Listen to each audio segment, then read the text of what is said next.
There's a new study out on the efficacy of e-collars. They found out that e-collars are actually not as effective as positive reinforcement. Surprise, surprise. So I'll explain to you why they found that out in a second. But first, we are going to replicate that experiment here with dogs that have been trained with an e-collar. Okay, dogs that have even had bad experiences on the e-collar. You're going to see the same study replicated right here, and we can judge for ourselves. It says Lucy China, Daniel S. Mills, and Jonathan J. Cooper. Those are the Animal Behavior and Cognition and Welfare Research Group.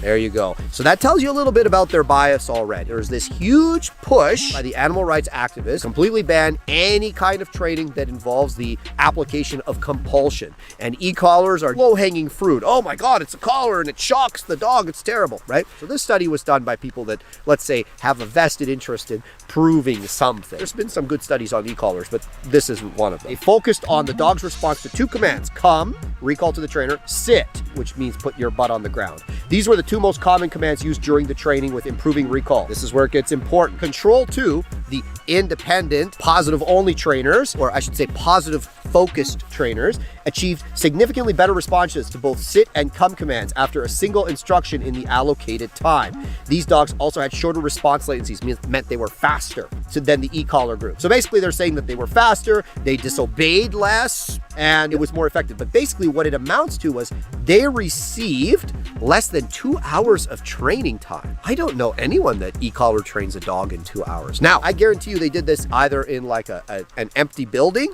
or they did this in an empty field like this one. You don't use an e-collar to train behaviors in sterile environments that are free of competing motivators. You use the e-collar because it creates reliability, but you also create speed with the e-collar. Now they say manufacturer approved trainers. I guarantee you none of the trainers I would consider to be good were used in the study. Anyways, this study has made a lot of assertions. No problem. I'm going to duplicate the same thing here with dogs that have received years of e-collar training. And, as I mentioned earlier, heavy e-collar training. Let's find out the truth. Surely, if this study is true, these dogs are going to be basket cases. Before we continue, I just want to say one thing. There's good stress and there's bad stress. There's stress that improves learning and enhances learning, and there's stress that is just non-productive and falls into the category of abuse, okay? If you think about almost any worthwhile learning process, stress is present and stress is productive. The idea that you are going to train completely without stress and it's going to lend itself to real, reliable learning that's functional in the real world, it's stupid nonsense. But regardless, let's replicate some science. On with the show. So first off, we have Victor. 6 months of e-collar training. You guys are going to see us do some work with Victor. And by the way, I'll correct him if he makes a mistake, so you can even see that in real time. And we'll see if he falls apart, and we'll see if he's slow. Boost. Good boy. Heel him down to the end of the field. And then when we get to the end of the field, break. Look how slow he is. What? Very slow, very slow. The positive trainers can do better, that's for sure. Let's see if he's slow here. Victor, boost. Okay, break, sit. Good. Now, he's done well, and I'm a realistic trainer, so guess what I'm gonna do? I'm going to reward him with his ball, because that's real life. We don't just correct the dogs and don't reward them. Especially if the dog has desire, if the dog has drive, why the heck wouldn't we? The reality is we need gas and we need brakes, especially when you're dealing with strong and driven dogs like Victor. So,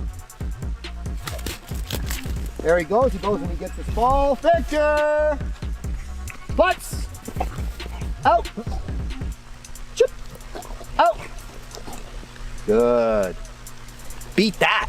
Chip! Come on. Good boy. Oh. What I'm going to do now is I'm going to break the dog, I'm going to leave, and I'm going to let you watch him for a minute, and we'll see if he collapses and falls apart. You guys watch the dog and tell me what you think. He's really falling apart. Go. Nope. Stay on.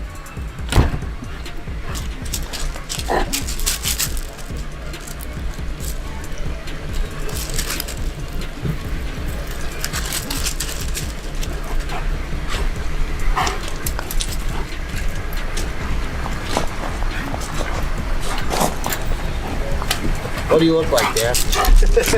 Took a pee. Yeah. Well, let's look at him, guys. I mean, listen, hey, I'm not a scientist, and neither is probably anybody watching this. You tell me if this is a problem. You tell me if you're not happy, right? This is an e-collar trained dog. And again, I didn't tickle him.